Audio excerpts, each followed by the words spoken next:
going to throw you a curveball today.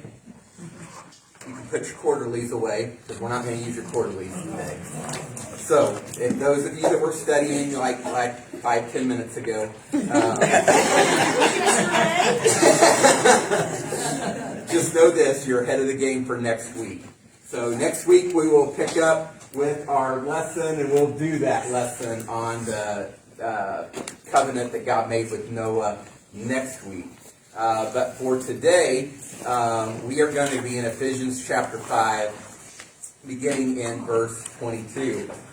And part of the reason that we're doing this is because over the last several weeks, I've made little various comments here and there about marriage and about little lessons in marriage. And so, and I've got a lot of response from a lot of folks and about some of those things. And so I thought, you know what?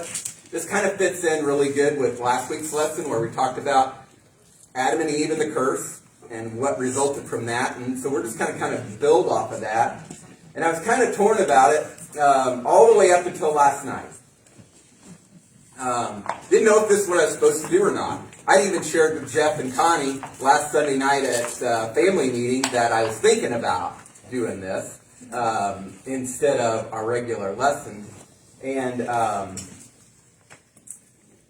kind of struggled with it all week long. And then last night we went to a wedding.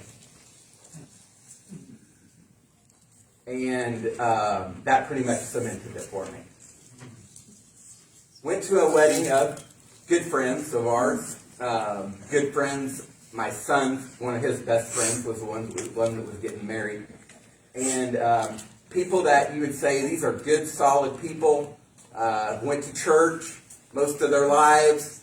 And yet, when we get to the wedding of their children, it's, to put it in the phrase of one of our friends, he said, I've been to a lot of weddings where I've been so uncomfortable I was afraid we might get struck by lightning.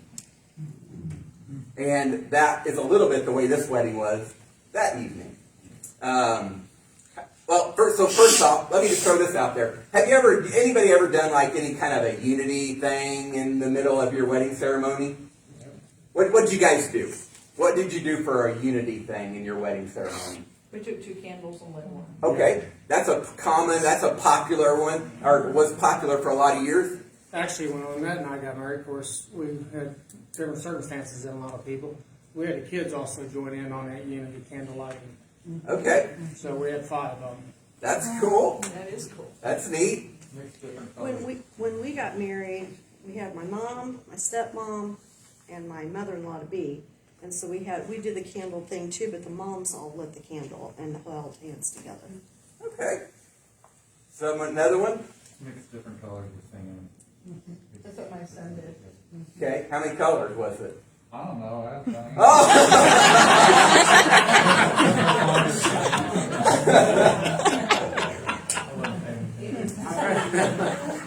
With my son, it was 4 for him and his wife to be, and then my son's 2 children. They all mixed their stuff. Yeah. Okay. Yep. Any others? Any other deals you did? Our oldest daughter, they did a painting, and they painted on this canvas, and then it showed a picture. Cool. Very cool. Very cool. I know Kayla and Brandon at theirs, they braided 3 cords together. You know what I mean? It was like a cross, and they braided down through and made 3 cords together. Different things. So there's a lot of different things. The wedding that we were at last night, I've never seen this before, and I didn't know this was a thing, but apparently this is a thing now. Kind of a TikTok thing, whatever TikTok is, I don't know, I just hear about it. They had in their program a unity ceremony, and their unity ceremony was a tequila. They took a tequila shot. They put salt on their hand. They had the lime. They had the, you know what I mean. And I was just like, Wow. okay, you know what I mean. And I was just kind of yeah, whatever, you know. And then it was just one of them kind of weddings, you know what I mean. We had a prayer at the beginning. We had a prayer before we ate, and I wondered why. You know what I mean? Yeah. I wondered why.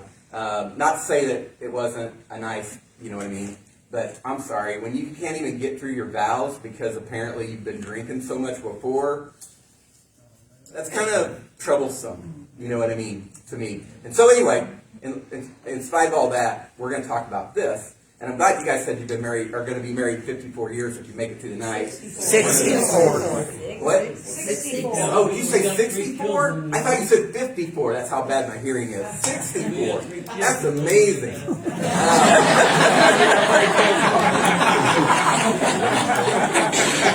Amazing. Oh, and you think that's bad? They were doing toast at the reception at the wedding last night, and these two boys are twins, and the one that got married and his best man was doing the toast, and he called the new bride by the wrong name. Oh, He said, "Oh, I just can't wait until my little boy gets to go shopping with Aunt Robin, and her name was Mason." And I was like, whew. And then the other brother got up with his toast and said, "I get to be the best man at the next wedding whenever it's Aunt Robin." Oh, no. Whew, it's funny. Don't get me wrong, it's funny. But I mean, it was like, man, yeah, it makes you wonder. One of my favorite stories to tell, though, is that story that my grandpa told, and said that whenever they got married, it cost him $4 to get married. I've told you guys this before. He said it cost $2 for the marriage license and $2 for the preacher. He says the best $4 I ever spent. And they were married for over 75 years. wow. So, you know what I mean? It's like, yeah, $4. Yeah, $4. And all the fathers of the bride said, Amen. Oh, shoot. So, okay, well, I've stalled long enough. Let's jump into this passage and let's talk about it a little bit. Ephesians chapter 5, beginning in verse 22. Somebody read for me verses 22, 23, and 24. Wives, submit to your own husbands as to the Lord. For the husband is the head of the wife, as also Christ is head of the church, and he is the Savior of the body. Therefore, just as the church is subject to Christ, so let the wives be to their own husbands in everything. All right. Ladies, how many of you had something like submit or obey in your wedding vows? Some of you did, okay? How many of you didn't do it, didn't have it in there, and intentionally did not want it in there? I know this one did. She's got to raise her hand.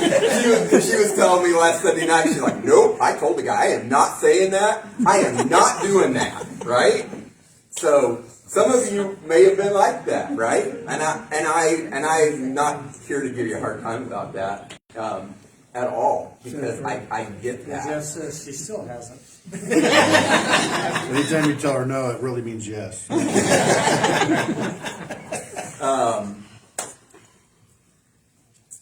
So why do we not like that word? Why do we object to this idea that's put out to us here in verse 22? Wives, submit to your husbands as to the Lord. Why do we object to that? Why does that just stir up something in us that we kind of don't like?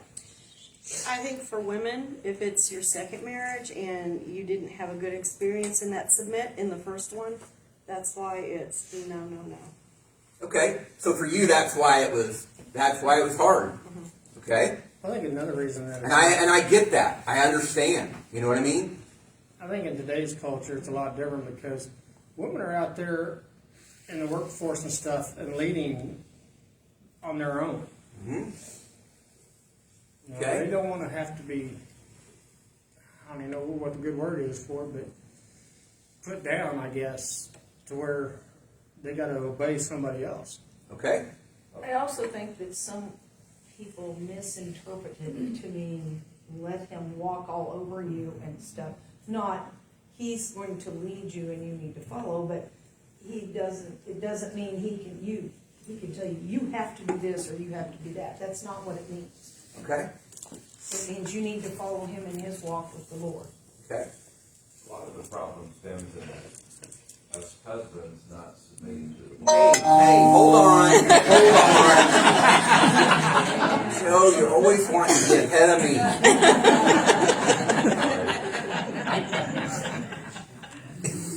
You're always wanting to, no, you're right, absolutely. But here's the thing, and this goes back to what we talked about last week, okay? The reason we don't like this is because it was a part of the curse, okay? The husband didn't lead in a critical moment. In a critical moment, Adam remained silent when Adam should have spoke up. And so Eve took the fall, or you know what I mean, took the brunt of the fall, and as part of the curse of the fall, God said there was going to be stress and strain in their relationship because she was going to want to dictate over him. She was going to want to lead in a lot of ways because he failed to lead in a critical moment when he should have led. And so that's part of it. And so it's just natural that it's out there, okay? But then, like you guys have said, today in our world, in our society, we've taken that to mean something totally different. You know what I mean? And than what it initially kind of was designed to be. But you kind of got to go back to what I said a couple weeks ago that Mark really enjoyed whenever I told him that the goal of Christian marriage is not happiness. And I said it was not Mark's job to make Julie happy. Okay? We have that wrong. We go into marriage thinking we're getting married to be happy. And that is our goal. But that is the wrong goal for a Christian marriage. Okay? That is not the goal of Christian marriage. The goal of Christian marriage is to glorify God in your marriage. Amen. The goal of Christian marriage is to bring Him honor. The goal of Christian marriage is to grow and expand His kingdom through children that He may bless you with and through other lives that are going to be impacted for His kingdom by your marriage being a representation of the gospel. Okay? Christian marriage is a picture of the fall being reversed. Christian marriage is God saying, this is what happened because of the fall. This is what I want to have happen in your marriage as I reverse that curse in this marriage and you live it out the way that I want you to. You see, Christian marriage, people ought to look at our marriages and say, I want that. They ought to look at our marriages and they ought to say, I want what Bill and Peggy got. Right? Mm-hmm. They ought to be like, yeah, sign me up for that. Right? And that's what our desire ought to be, and that's what we ought to be. And so, ladies, I'm sorry, but it is your role to submit. No tomatoes? All right, got through that part, okay? But it is your role to submit to your husband just like Christ, just like the church loves and submits to Christ. And so what I challenged my daughters with at both of their weddings was to ask yourself this question. Am I loving my husband the way the church loves Christ? That's the pattern that we see. That's what's laid out for us here, okay? And so I'm going to ask you guys that question then. How does the church love Christ? How do we show that we love Christ? What do? Worship. Okay? Okay, you don't have to worship your husbands. But yeah, okay? Right? You don't have to worship him. Dang. Yeah, taking that one back from you. It's the right answer, but you don't have to worship your husband. But what else though? What else do we do? Obey. We serve in the church. Okay, we serve him. We obey him. We honor him. What else do we do? Love. Love him. And Praise. Praise Him. Yep. What else? We Well, study about it. Okay. We got it back. Spend time with him. We seek to make Him known. We seek to bring Him glory. Somebody said we have His back. Say we support the mission. We do have His back, though. We protect His reputation. Yes. We ought to be guardians of His name and His reputation by the way that we live our lives. Okay? So, yes, it is all of those things. And the church submits to Christ. Here's the thing, guys. And ladies, guys, all of us. Don't worry, ladies. I'm getting to the guys in a minute. None of us like to submit. But you are all called to submit.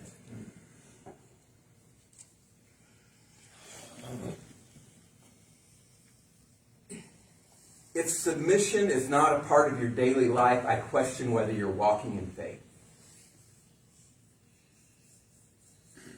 Because we are all called to submit to Jesus. We are all called to submit to the Lord every day.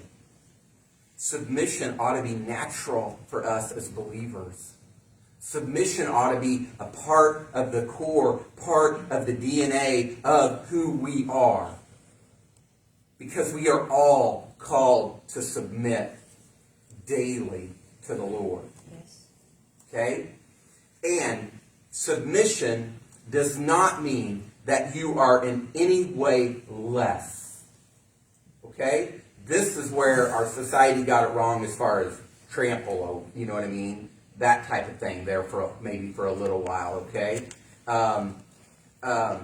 It doesn't mean you are less. It doesn't mean you have less worth. It doesn't mean you are of any less value. Even when we looked at that creation account last week, there was an order in the creation account, but they were both, Adam was created first, Eve was created from Adam, but earlier it says He created them, male and female. He created them. There is an equality, there is a value, there is an equal status before God. And the reason that is because the image of Christian marriage is Trinity. You are. It was not just that you bear the image of God. Christian marriage bears the image of God. Father, Son, Holy Spirit. Christian marriage, husband, wife, Jesus, or Lord, God, whatever you want, other title you want to put on God. It's three coming together as one. Okay? And so, that's the picture here. And that is the representation of the gospel that we see in Christian marriage. We're seeing a picture of God Himself and the way that God intended it in the garden when He walked with them in that garden in relationship to them. And so, submission doesn't mean that you're in any way less, because who is the greatest example of submission that we have ever seen? Jesus. What did Jesus do? Everything. Everything. And everything that He did was what? In everything He submitted. Every day He submitted. What did Jesus do every day? What God? Exactly what the Father told Him to do. He went away, spent time alone in prayer, and He even taught His disciples. He said, I only do what the Father tells me to do. You know what I just heard? I submit. And not only did He submit daily in everything that He did, but He submitted to the point of death, even death on a cross. Right? And He knew it. Even in that last night, in the Garden of Gethsemane, when He prayed, He said, Father, if it would be possible, right? Remove this cup from me. Nevertheless, not my will, but Thy will be done. Right? And we see that picture of submission. And so, whether you're a wife, whether you're a husband, we all need to submit. And we need to understand that submission is not a power of weakness. Not a power of weakness. That's stupid. It's not a position of weakness. When Jesus was weeping over that stone, sweating great drops of blood, that was not weakness. That was allowing the strength of the Father to flow into him so that he could get up, go forward from that place, and carry out the thing that the Father had called for him to do from the time that he pronounced that curse in the garden. And so it doesn't mean that we're less. It doesn't mean that we're weak. In fact, it means that when we submit, we are in a position of strength. We are in a position to allow the power of God to flow into our lives. And so, ladies, as you submit, well, let me just wrap it up with this. You know what? Where is Jesus right now? By the way, and what is his position? I've told you guys this before. Where is he? What's he doing right now? He's at the right hand of the Father. He's at the right hand of the Father, right? The position of power. Yes, exactly. Position of power, position of honor, all those things, right? But do you know what? Even in this moment, even after accomplishing everything that he's accomplished, he still submits. He's still submitting to the Father. Because guess what? He's still waiting on one more command. What is it? Go. Go get my people. Go bring my children home. And he even says that even up until this moment, he doesn't know the day. He doesn't know the time. Only the Father knows. And he's still submitting. But there is going to come a time when that submission will be no more. There is a time when he is actually going to be exalted even higher than he is right now. There is going to become a time whenever that will kind of cease to be. But there it is. There's our model, guys. There's our model for submission. It's Jesus. And so, actually, whenever Paul is saying here, wives, submit to your own husbands as to the Lord, he's saying, submit like Jesus. He's saying, Jesus is your example. Jesus is your model. Follow him in this way. So, ladies, wives, love your husband the way the church loves Christ. Okay? Somebody read verses 25. Let's just read just verse 25. Husbands, love your wives as Christ loved the church and gave himself up for her. Okay. Gentlemen, husbands, what is your job? What is your role? Love your wife. Love your wife. As Christ loved the church. And how did Christ love the church? How did Christ... That's the question you got to stop and ask. We've just been told, love your wives like Christ loves the church. So how does Christ love the church? He gave up his life. Say with everything he has. Okay? But he gave up his life. Okay? But guys, we can get all kind of manly with this verse right now, right? And we can go, you'd die for her, right? But that's not what he's saying. He's not saying, oh, you're the one that has to go downstairs in the middle of the night when you hear a noise so that you can be the one that gets knocked off. That's not what he's saying. He's not saying that you're the one that's supposed to knock her out of the way in front of the bus so that you get run over instead of her. Because we could get all like masculine about it and go, oh yeah, we could do our Tim Allen thing, and we could say, yeah, I'd die for her. Just run faster than you can, run faster than you. But the point is, Jesus lived, and he died, and he lived again. Mm-hmm. Gentlemen, your role in this relationship is to relate to your wives the same way you relate to Christ today. How are you called to relate to Christ today? To love and honor. Okay? When Jesus called you to himself, though, Mark, what did he call you to do? Glorify. Submit. Serve. Die. He called you to die. All those other things are true. I'm not diminishing it. But when Jesus said what the cost of discipleship was, the cost of discipleship was deny yourself. take up your cross. Follow me. He called you to die. That's what your call is. Die to self. Okay? Your call is to die to self. And your call and your role in marriage as the head of the wife is to die to self.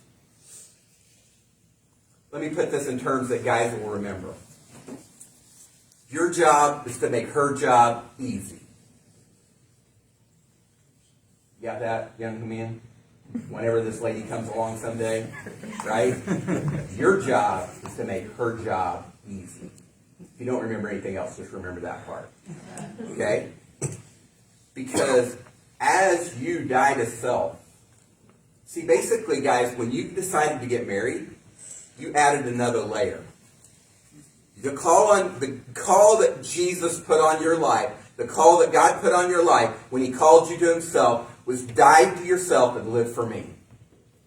Galatians 2:20 says, "For I am crucified with Christ, nevertheless I live. Yet not I live, but Christ lives in me. The life which I live in the flesh, I live by faith in the Son of God, who loved me and gave himself for me." It's a call to die. It's a call to die to your wants, a call to die to your desires, and a call to live for Christ, live for his wants, live for his desires, live for his glory, live to serve him, live to all those things you guys just said. Okay? But the first and foremost thing is that it's a call to die. And then, as you decided to fall in love, or however, here the whole picture is love isn't the whole thing. You wonder about all them old people in all them olden days that just got arranged marriages. You didn't get to pick, and you're just like, how did that even work? It's because they had a better view of what Christian marriage was than what we do. Okay? So, but anyway, I don't want to go down the road. Anyway, but the point is, you add another layer. So in your life, Bill, in your life, you have been called to die to self and live for Christ. And as you took Peggy on to be your wife, almost 64 years ago, right? Now you added another layer. Now your responsibility isn't just to Christ. Your responsibility is to die to self and live for Christ. Die to self and live for Peggy. You added another layer. You added another layer of responsibility. And then as your children came along, you got another layer again. Die to self, live for Christ. Die to self, live for Peggy. Die to self, live for your kids. And the responsibility just continued to grow. And in all of that, men, what we are called to do is to make her job to submit be easy. And a lady will submit, I promise you, ladies, you will submit to a husband who puts your needs and your wants and your desires above his own. Because if Mark's living for Julie, how easy is it for Julie to submit? Because she knows I can trust him. I'm going to submit to him because I know that he is going to take care of me. He is going to provide for me. He is going to love me. He is going to care for me. And he is going to put my needs and the needs of our children above his own. But guys, we fail in that. And we get selfish and we get self-centered, and it's the same way that it happens in our relationship with Christ, where we're constantly struggling.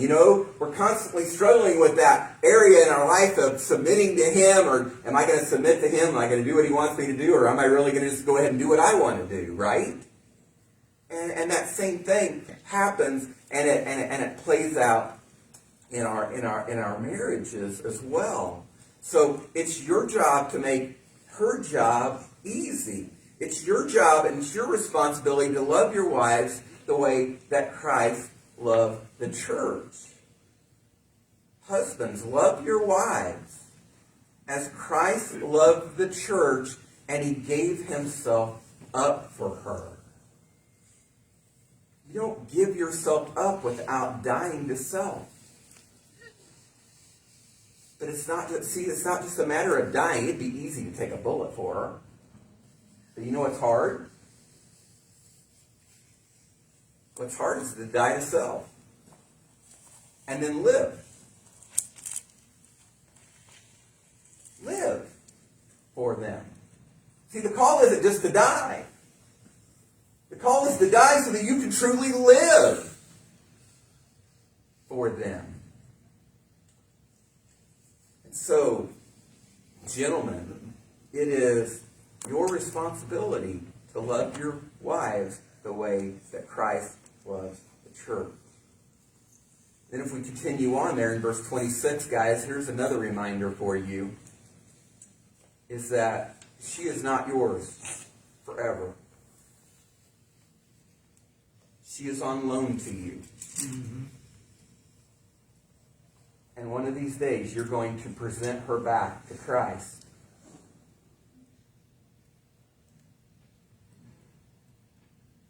And I ask my sons-in-law, what kind of shape is my daughter going to be in on that day? What's she going to look like? Is she going to look like this? So that he might sanctify her, having cleansed her by the washing of the water with the word, that he might present to himself the church in all of her glory, having no spot or wrinkle or any such thing, but that she would be holy and blameless. Guys, is that what our wives are going to look like when we present them back to him? So husbands also ought to love their wives as their own bodies. He who loves his own wife loves himself. For no one ever hated his own flesh, but he nourishes it and cherishes it, just as Christ also does the church, because we are members of his body. I know you guys have all seen the little illustration, the little diagram. In fact, Connie even shared it on Facebook this week of the umbrellas, right? It's Christ, right? And it's the husband, and it's the wife, and then it's the children, right?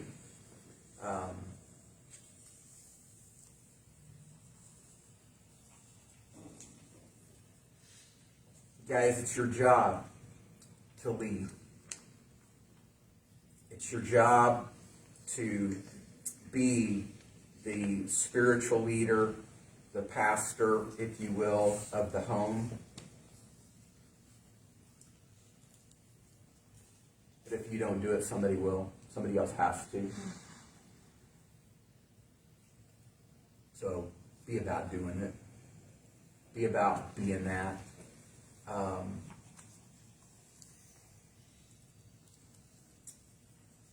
Ladies, the way God has designed this and the way part of the mystery of all this is reversing the curse.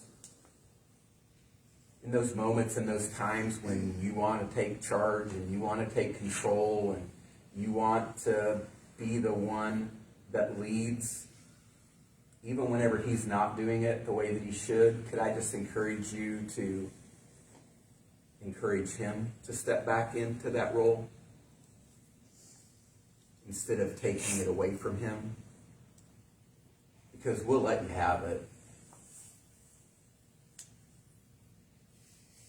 We all got a little Adam in us. We all got a little bit of an Adam in us where we're not willing to step up and speak when we need to speak, and we'll step back and we'll let you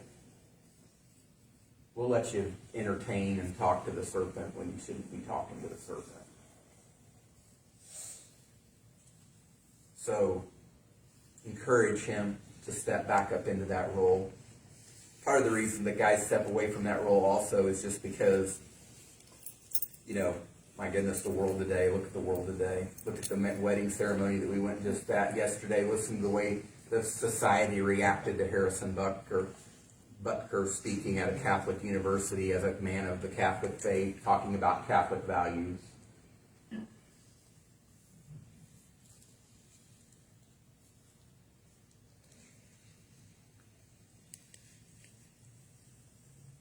Verse 33, nevertheless, each individual among you is also to love his own wife as himself, and the wife must see to it that she respects her husband. What's that mean? What's that last phrase of that mean? And the wife must see to it that she respects her husband.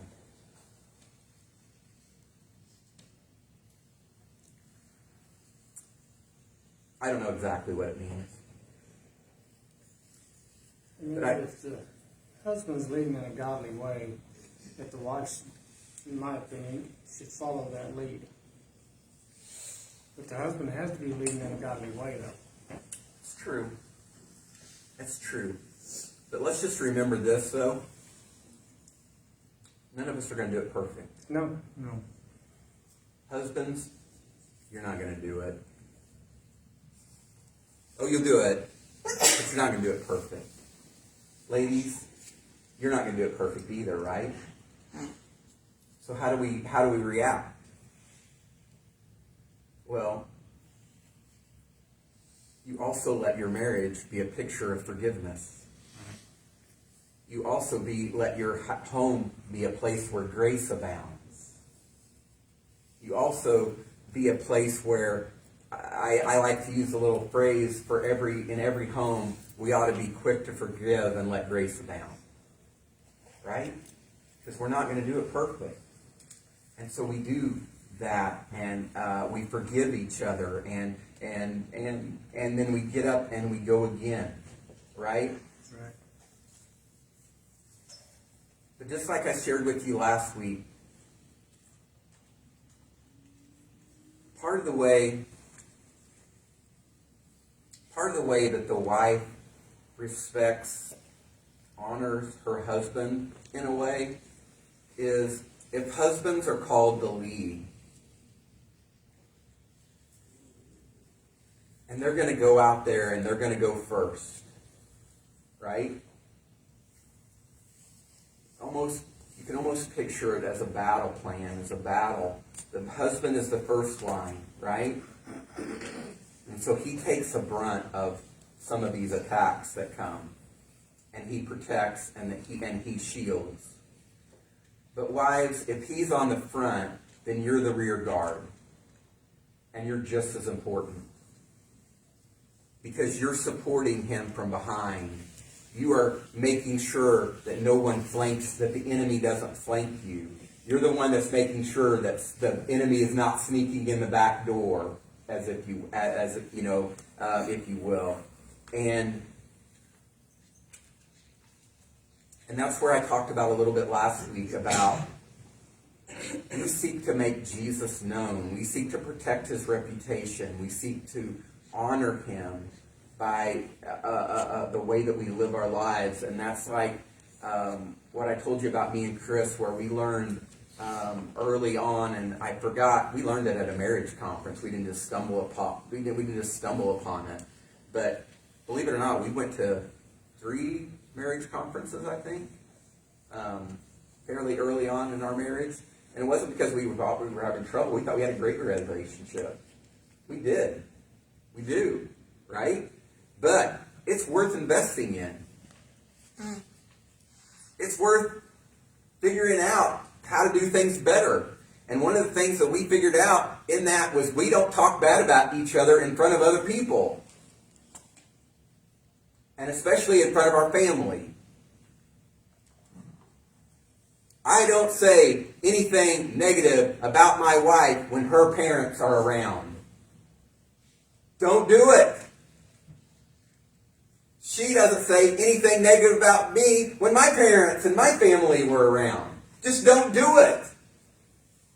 And in a lot of ways, I would almost encourage you not even to do it whenever they're not always around. Now, that's not to say that everything's perfect in your relationship and you just have to keep it all in and hide it. No, if she's got a problem with me, I want her to go and talk to her mom about it and get her mom's help and mom's opinion on it. But don't do it when I'm there. Right? Because then all of a sudden, I'm taking shots from behind when I'm already getting beat up by the world out here. The world's already telling me not to lead. The world's already telling me I'm already bearing, believe it or not, I hate to tell you this, guys, but you're going to bear the brunt of the spiritual attack on the home. Because if he can take you down, he can take the whole family down. Because he's fighting against the design of Christ. He's fighting against the design of Christian marriage. Anyway, it's a whole nother thing. That's the daily news of the world as we see it now. Yes, but you want to build him up. You want to protect him. You want to protect his reputation. Because he's already being told he's a loser out there. He's already being told that he's failing and he's not good enough at every turn. Whenever he comes back home, he needs to hear, you're good enough. Even in your weakness, even in your failure, even when you're messing up, I believe in you, I love you, I support you, and I'm protecting you, I am guarding you. You know what I mean? And that's part of what it means when he says, see to it that she respects her husband. So, because sometimes it's just our natural inclination is, okay, well, things aren't going, so I'm just going to, Jules might be like, okay, well, this new guy, whatever his name is, I don't know what his name is, Isaac or something. He's not everything that I thought he was. But not yet. Anyway, you'll get there. And your tendency then will be like at the family dinner to let that air out at the family dinner. Okay, you and mom need to have a private conversation about something. Because the last thing in the world you want is for Isaac to stop. The last thing in the world that you want is for Isaac to stop bleeding. And so you got to protect him. You protect his name. You protect his reputation. You protect his honor by just doing a little thing like that, right? But that goes both ways. He also does that for you, right? Because we often think, oh, I can do it with my family because they'll all get on my side, right? They all love me more than they love him, right? And my case, it wasn't very long, and my family loved her more than they ever loved me. But that happens too. But guys, this is the way it is, and this is the way it was designed. And a part of this is all to picture reversing that curse in Genesis that we looked at last week, right? Don't fall into that. We are all called to submit. Submission is modeled to us by Jesus. We are all, submission isn't a place, doesn't mean less. It doesn't mean weakness, right? It's a position of power. It's a position of strength. It's a position to let the love of Christ and the power of God flow into your life and flow into your marriage. Gentlemen, die to yourself and live for Christ. Die to yourself, live for your wife. Die to yourself, live for your kids. It is your responsibility. Deny yourself, take up your cross and follow me. And part of that is you just have to live, die, and live again. You just got to keep doing it over and over. It's your responsibility to lead. It's your responsibility. And really all that means, when I say lead, it's your responsibility just to love your wife the way Christ loves the church. But none of us are going to do it perfect. We're just not. Because we're fallen, because we're sinful, we're not. So just let your home be a place where forgiveness is quick and where grace abounds. And Chris will never come back to class again.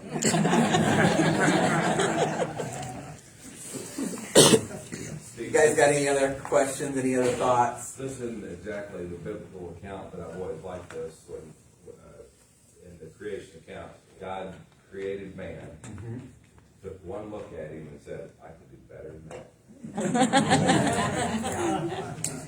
And this actually is in the creation account. I've told you guys this before, but I love the way God did this. He created Adam first, and he left him alone. And then he gave him a job.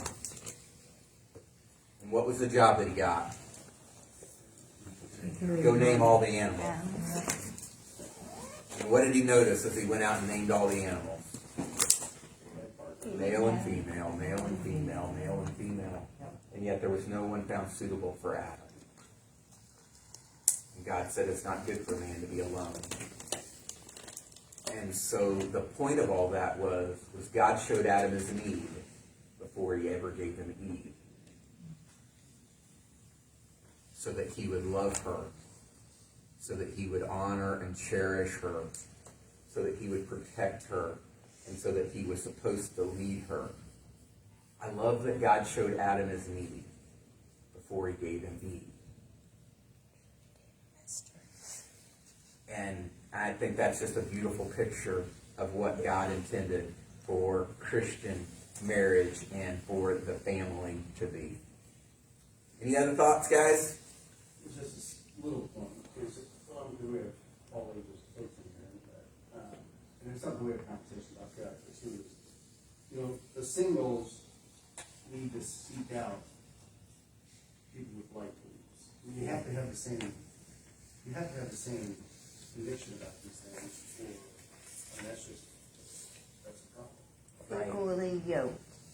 Yeah, and let me just say this as we wrap up, and I thank you for bringing that point up, Steve, is that we do have people of all ages and in here, and we've got single ladies and single guys, and we've got single gals, we've got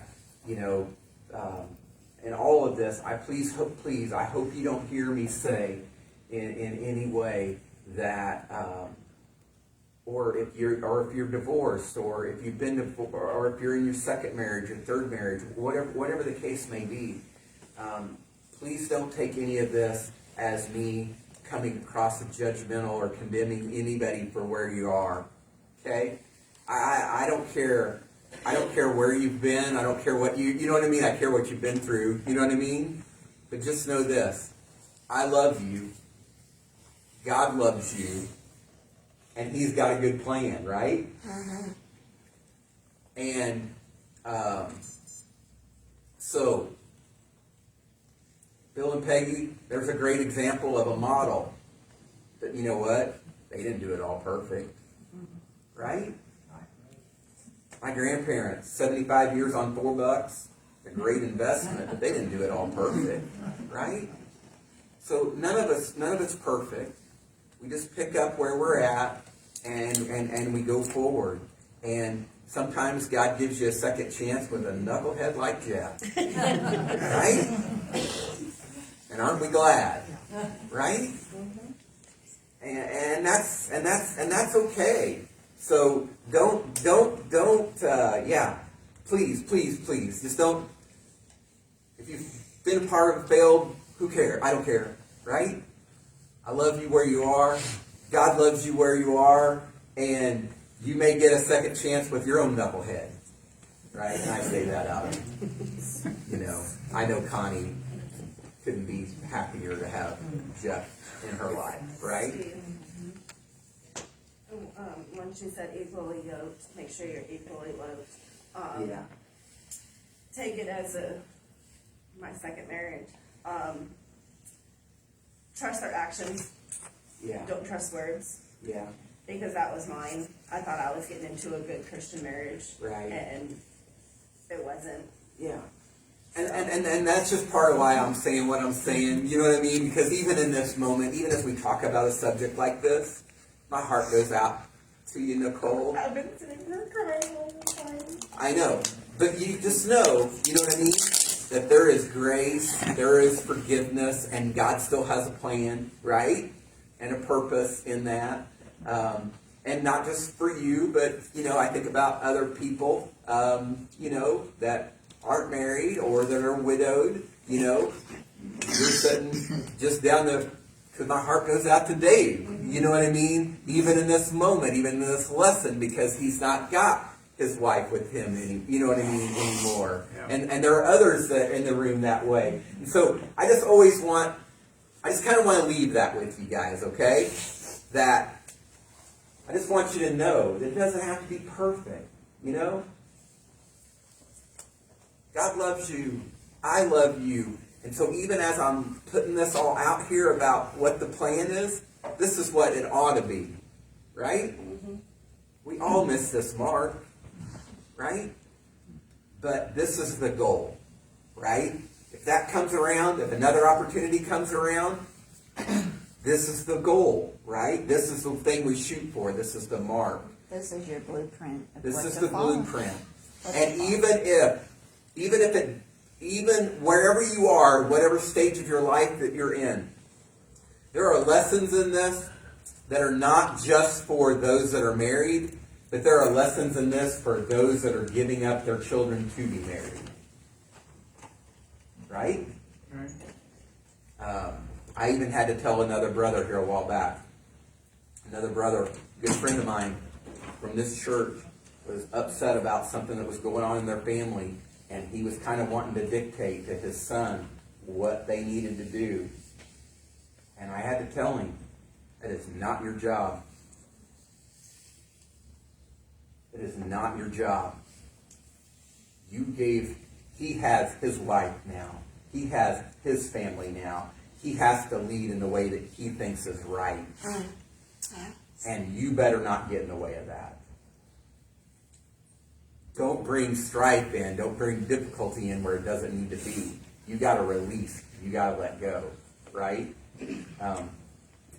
Joe, those girls aren't your girls anymore, right?